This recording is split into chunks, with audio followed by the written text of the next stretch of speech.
This is Campus News, reporting the top stories from colleges and universities. Next on Campus News. A North Dakota State University panel is sharing perspectives from students on the Russian invasion of Ukraine, what native Ukrainian students think about the ongoing conflict. MSU Moorhead business students are solving real-world issues for an assignment, what problems students face every day and how one team plans to solve it. Misinformation spreading through social media is becoming a more popular topic in recent years. One MSU Moorhead communications professor talks about how widespread this issue really is and how it impacts our culture. MSU Moorhead is welcoming a new softball head coach to their dugout. Why the athletes on the team think this hire is a home run. Good morning and welcome to Campus News. I'm Eric George. And I'm Jenna Scott. Their homes have been bombed and destroyed, and their neighbors have fled the country. That's what Ukrainian students from North Dakota State University are talking about as Russia continues to attack Ukraine. Reporter Laura Hovland brings us to a panel at NDSU to hear these students' experiences firsthand. Marking 1 month since the Russian invasion on Ukraine began, 3 students tell each of their stories. And I saw the message of my mom, and she said, Ukraine is getting destroyed everywhere. To tell one giant story from their points of view, what is happening to Ukraine? One of the students on the panel is NDSU graduate student Yegor Polunin. He's been in the U.S. since 2019 studying coding and polymeric materials. His home city is Lviv, and it's been under heavy fire since the beginning of the invasion. That part you can see that where is my home located? Igor's parents and grandparents are still in Ukraine. He says he talks with them often. I was talking to my mom, it was 7 or 6 in the morning, and she filmed me how in 2 kilometers there was like 2 missiles, like literally from house. The students put together their presentation using everything from maps here you can see the losses of Russian army to images to their own footage to tell their stories.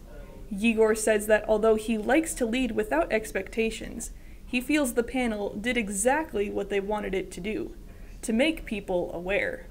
I think it was more important that the people who've been here, if we did our job or like our target 100% efficiently. If yes, that's success. With photographer Abby McKay, Laura Hovland, Campus News. You can watch the full presentation on the NDSU Political Science and Public Policy Department YouTube channel. Anyone who's been in a college classroom knows the most common way to learn is in a lecture hall. But one classroom at MSU Moorhead is using a method that's one for the history books. History 121 students are reenacting the founding of the U.S. Constitution. These role-playing games, called Reacting to the Past, have been featured in a handful of classes on campus since 2006. MSUM history professor Sean Taylor feels like his students can get a lot of benefits from this method. What reacting does is forces students to dive into the material themselves, understand the issues and the ideas at the time. Dr. Taylor and his students will be doing another role-playing game later this semester that will last 3 weeks. The University of Minnesota is looking to improve equity in healthcare across the state. It is requesting over $150 million to build 2 new academic healthcare centers. The new centers would teach groups that are underrepresented in healthcare. If the state approves the request for funding, the centers will go up in Duluth and Minneapolis. Construction on both buildings will take 3 to 4 years to complete. The University of Minnesota system trains 70% of healthcare professionals in the state. In a post-pandemic world, schools everywhere are adjusting to a new normal, especially those offering hands-on programs for medical students. The physical therapy program at the University of Jamestown's Fargo campus adapted its program to follow pandemic guidelines. Some students in the program took their classes online, and others were split up into different rooms if attending in person. But with pandemic restrictions relaxing, the program is finally back to normal. The director of the Department of Physical Therapy says the biggest loss for students in the program during the pandemic is in the amount of clinical hours they got. So the students that are graduating in 2022 this May are probably the most affected, and so their first clinical experience, instead of being 6 weeks as usual, it was 2 weeks. According to the Bureau of Labor Statistics, employment for physical therapists is projected to grow by 21% by the year 2030. For some students on college campuses, graduating in 4 years isn't always an option. Reporter Jonathan Ness takes us to the Academic Success Center at MSU Moorhead to see what resources there are for students looking to stay on track. Students taking a little longer to graduate has become much more normalized. The Academic Success Center at MSU Moorhead has the sole purpose of helping students stay on track. Erica Beasler-Thompson, director of the Academic Success Center, says she wants to normalize getting help. We already fight against stigma of people not wanting to come in to seek help from us on everything from time management to tutoring. So condemnation is the thing we're hoping to avoid. Student graduation and continued schooling, or academic retention, is tracked at 4 years and 6 years.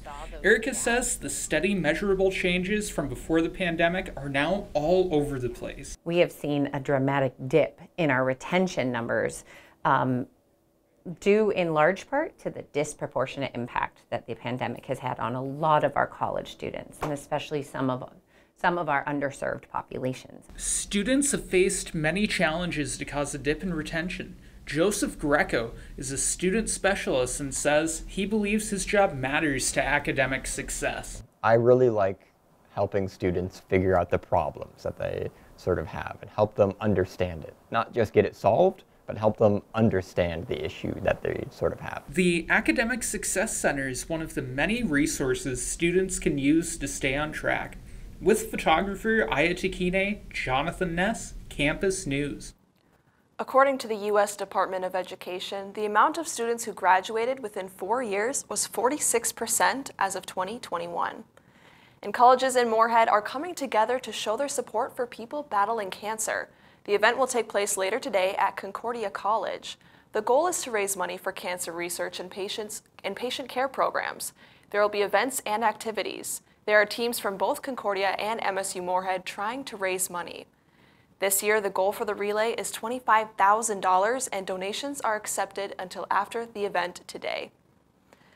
Misinformation has been a hot topic for the last several years as the popularity of social media continues to rise. Reporter Matthew Stewart takes a look at different apps and websites, how news dominates them, and if it's reliable information.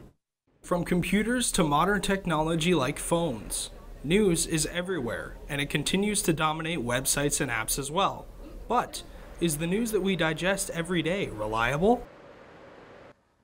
Kay Beckerman is an assistant professor in the School of Communication and Journalism at MSUM. She says apps are not going away anytime soon, and people need to be careful with their news and their sources. A lot of them are just personal opinion, but they're trying to pass themselves off as legit news, and that's where we as members of society need to be very careful. With how dominant news continues to be, applications like Instagram, Twitter, Facebook, and YouTube are forced to change their ways of advertising to benefit news ads. Rachel Weir is an MSUM student who uses a lot of social media. She says that social media itself is the future of how we receive our news, and it's what people of her generation are used to. I definitely think social media is the future of our development. That's just our generation, what we've grown up with, and it's just developing more and more, and I don't see us ever going back to like how our parents or like how our grandparents got news. I feel like it's just going to continue on. In years past, we normally had to go to a website like this to find our news, but with these little devices, it's really changing the way that we consume our news. Kay says more people than ever get their news from social media, and social media itself has overtaken websites completely. 65% of Americans use social media to get their news, but less than 40% actually fact-checked what they read. Simple things like checking sources and reading over your articles can help you know that the news you are reading is reliable. With photographer Nick Tabbitt, Matthew Stewart, Campus News. According to a study by the Pew Research Center, 64% of Americans say social media has a mostly negative effect on the cultural climate. After rescheduling because of winter storms, MSU Moorhead was finally able to hold their 4th annual Speak Up event. People into the ballroom at MSUM to listen to students, faculty, and alumni speak about their experiences with identity. Some of the topics included digital identity, exiting your comfort zone, and racial stereotypes. MSUM student Drew Perry tells us why she feels speaking up about assumptions and racial stereotypes is so important. It means the world to me because I want to dedicate my life to making sure that Black women, not just Black women, but everyone has a place in this world. Speak Up was started in 2019 by MSUM students to make a platform for students and faculty to share ideas and experiences with the community. April is Sexual Assault Awareness Month, and MSU Moorhead is doing its part to educate students on the topic. The Rape and Abuse Crisis Center will hold 3 sessions on campus this month. In each session, students can learn about specific topics surrounding sexual assault. They include policy and advocacy, stalking, and how to build healthy relationships in the digital age. Sessions are free to all Minnesota State systems, students, and employees. The days of these sessions are April 12th, 19th, and 26th. They'll start at 12 p.m. and are held in the Comstock Memorial Union in room 205. Many college students are no strangers to a busy schedule, things like meetings, class projects, and work. Reporter Gracie Jackson talked with a group of students at MSU Moorhead who created a new way for students to keep track of their schedule. Inside an entrepreneurship class at MSUM, students are solving real-world problems with their products. Thank you. Very clear. Any questions? These students have spent the semester creating, researching, and revising their projects. One team chose to create a solution for a problem that they think most college students experience: too many smartphone apps. I personally use 6 to 7 apps just to manage my daily life. So I was wishing if we could have something that has all of these things. Combining their separate but similar ideas, these 3 students came up with LifeLog. What is the main thing for students they're struggling on things? And we were mentioning, I was like, oh, I use this app, I use this, like, then we try to be creative. Their goal with this project is to include access to most apps that students use on a daily basis without leaving LifeLog.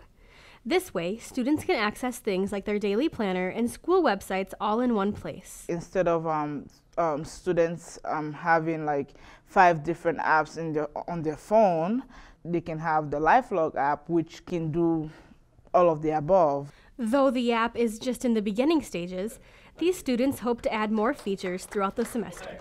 This class made us think out of the box. You know, we couldn't have come up with this idea. Our professor didn't ask us like, hey, come up with one problem you're facing in your life, you know? With photographer Tyler Frame, Gracie Jackson, Campus News. Some other ideas that student groups came up with were a tailgating table with a keg inside, a gym towel with a zippered storage compartment, and a car maintenance app. And NDSU is climbing up the ranks in a national cybersecurity competition. The National Cyber League competition requires students to solve problems in different real-world scenarios in the industry. Over 12,000 students participate annually from 600 different colleges across the U.S. NDSU is 8th in the nation and ranked 2nd in their Central Division out of 300 total teams. Last year, NDSU was number 13 in the nation. Many music majors at MSU Moorhead are usually busy with their own lessons and preparing for concerts, but some are putting their knowledge to extra use by offering music lessons to people in the community. Reporter Gracie Jackson takes us to a cello lesson at MSUM. As Sunday evening comes around, most students are at home prepping for the week ahead, but junior Sierra at MSUM is teaching kids how to play an instrument. So this is a new program called the Community School of the Arts, which is a chance for our education majors to get actual experience in teaching real students, real people. And it's not just younger people, it's people even older than us. 11-year-old Oliver has his 30-minute cello lessons with Sierra on Sunday evening. I started only a few weeks ago. Cello is the first instrument that Oliver is learning how to play, and it was an easy choice for him to make. I want to learn an instrument, so cello it is.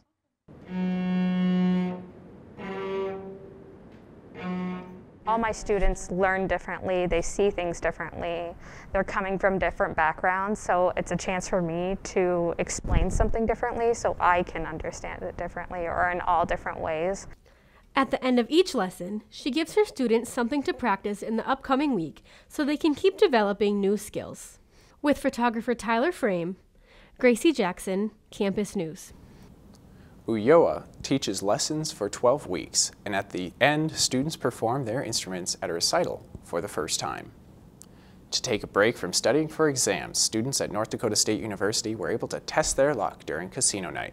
Reporter Katie Bartnick talked with students there who say they're glad to have an alcohol-free event to go to on a Friday night. Music, dancing, and lots of gambling filled the Ochetti Sacoen Ballroom at NDSU, where students were able to enjoy an alcohol-free Friday evening. As students arrived, they were given fake money to play games like blackjack, poker, and roulette. And at the end of the night, they could turn the chips they won into raffle tickets and put them in a drawing for a chance to claim a prize of their own. Those that weren't so lucky were given a chance to win back some of their money at the Oxygen Bar, where they could answer trivia questions in hopes to earn back their losings. Students attending the event, like freshman Kylie Meng, says that she enjoys attending the events hosted on campus, just like this one. I do recommend it as a freshman. It's a nice way to get out and do things on campus. Aiden Hyatt with Campus Attractions says lots of communication goes into putting on an event just like this one, but it's all worth it when he sees all the people in attendance. Hyatt also picked out the prizes that could be won by the students. My personal favorite is I got electric kettle, I have a fan, I have a few Britas, and then I have games like Legend of Zelda for the Nintendo Switch. Some other prizes included household items that freshmen and people moving into their first houses would like. But Meng had her heart set on other prizes. I did see all of the NDSU apparel over there, so I was like, that's a pretty good deal. NDSU Campus Attractions host alcohol alternative events like this one every month. So I just really like being able to have a safe space for people to like gather and have fun with each other. With photographer Brady Wacko, Katie Bartnick, Campus News.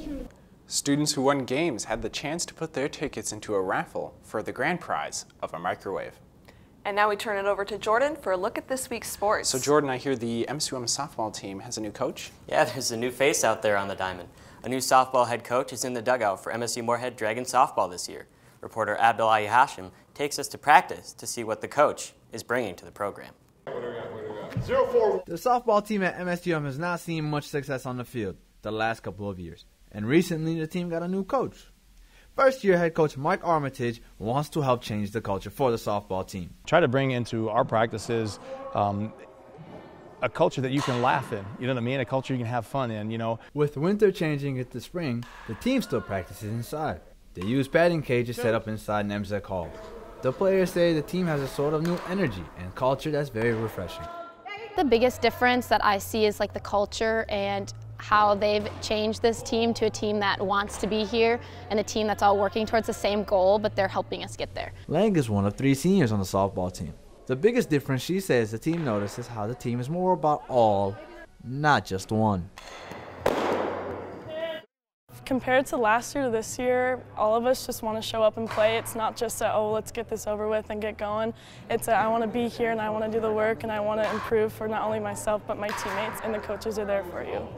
This new attitude the team has adopted is a nod to the coaching staff and how they are trying to put the foundation down to become a winning program. Love going to practice now. Last year, different story.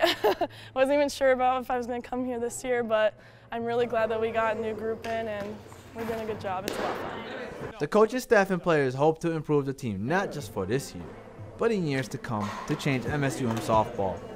With photographer Gloria Ngoma, Abdullah Hashim, Campus News. Coach Armitage and the Dragons continue their season today against the University of Sioux Falls. Second place Nationals finish is in the books for one MSU Moorhead track athlete. Chiron Kemp is now training to prepare for the outdoor season and improve on his runner-up performance. The NCAA Division II National Meet in Pittsburgh, Kansas was held March 11th and 12th.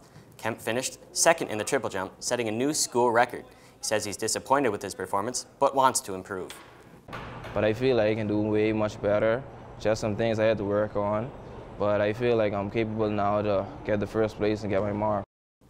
At his first outdoor competition last week, Kemp earned an NCAA provisional qualifying mark in the long jump. He competes again today, looking to add triple jump to the list. The Concordia Cobbers men's track and field team is hitting their stride and doing it in historic fashion. Reporter Josh Boyko gives us the rundown on their success. The Cobbers have seen many runners contribute from day one, including freshman Tommy Kern, who had high aspirations for his first race. And he told me right for the race, I'm going to break the 400 record. I'm like, well, let's just get in a race and see where you're at, and we can move on from there. So it's not very often I undershoot on an athlete's ability, but they've definitely surprised me, caught me off guard so far. Kern says it's been an adjustment transitioning to the collegiate level, but he's had support all throughout his rookie season. At first it wasn't easy. The workouts are a lot harder than they have been in the past, but just having the other athletes on the team by my side, working through it, really helped a lot, and running against a lot better competition this year than in high school helps push you a lot. The team says multiple factors are at work contributing to their success. Just my teammates and coaches being able to push me so hard. Also, just having great inter-squad competition. It's just been a really big push for me, and then just staying consistent in practices and weightlifting as well. This season has been one for the history books at Concordia. It's been kind of a dream season. With photographer Brian Stenberg, Josh Boyko, Campus News. The Cobbers sent 8 members of their team to nationals last month. 2 University of North Dakota hockey players won't be going to the NHL, but they are still on their way to the pros. Fifth-year seniors Connor Ford and Zach Driscoll are joining the minor league to finish off this season. Ford, who plays forward, will sign to play for the Henderson Silver Knights. The Toledo Walleye are gaining goalie Zach Driscoll on a tryout deal, and he'll become a free agent when the season is over. Both players helped the team win the National Collegiate Hockey Conference Championship for a 3rd consecutive season. One Concordia College athlete is trading one stick for another as he moves into the spring season. Reporter Josh Boyko takes us to a Concordia baseball practice to see how a hockey player is getting the swing of transitioning to his spring sport. After leading his hockey team to the MIAC quarterfinals at the end of February, Isaac Henkemeyer Howe is turning his attention to winning a championship with the Cobber baseball team. I think playing with the guys that I played with in the hockey team was pretty special. I mean, all those guys were really nice and made me feel welcomed, and I'm looking forward to trying to win a MIAC championship with these guys. After taking a break from playing baseball, Henkemeyer Howe realized how much he missed the game. I think it's pretty awesome to kind of come back here and just be like playing a sport I loved to play when I was growing up, and now I get to do it at the collegiate level. Like you said, I don't think I would change it for anything. His coach says he provides value to the team even as a first-year player. First of all, he's a really good player, and leadership amongst your better players is important. It's not the most important thing, but he does have a presence. Even though he's a freshman, he's a pretty experienced freshman. Coast says some of the fundamental aspects of hockey carry over to baseball, contributing to Henkemeyer Howe's success this season. With photographer Brian Stenberg, Josh Boyko, Campus News. Coast says it's easy to see toughness, quick reflexes, and different swings transfer from the ice to the field. It's quite impressive that he's in 2 collegiate sports. Sounds like he's got a lot on his plate. Thank you, Jordan. Were you ever yelled at by a teacher for being loud or goofing off in school? Well, I talked to some students at MSU Moorhead who are taught how to clown around during class. N-O-N-N Chomsky. Literally, these MSUM students are taking a class focusing on the ins and outs of being a clown. Hi, hello, how are you today?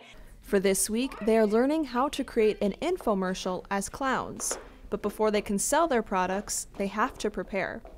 Students start their day by coming downstairs to this makeup room. They come in with regular hair, regular clothes, but from there, they transform into their clown personas.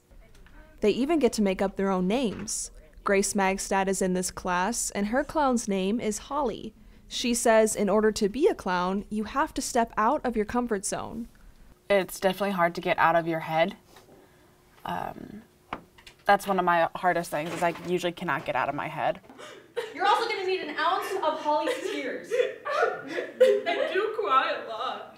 Being okay with being all out there definitely is the hardest part. Emily Couts says clowns can be more than just entertaining. It's not always just about being funny. In my purse, I'm gonna put it in my purse. I mean, yes, you want to make people laugh, but clowns have the same depth of emotions that humans can. You know, they can be mad sometimes, or they could be really sad. It's just a little bit dramatized. But where are the clouds? I am once again standing in front of you. Clowns are often misunderstood by society, so for anyone who might be scared of clowns, We're just actors. We're just trying to make a living. rest assured that they're humans just like us. The class is also learning acrobatics, stage combat, and clown acting. That's it for this edition of Campus News. We leave you with music from the NDSU Wind Symphony. Thank you for joining us, and have a great week.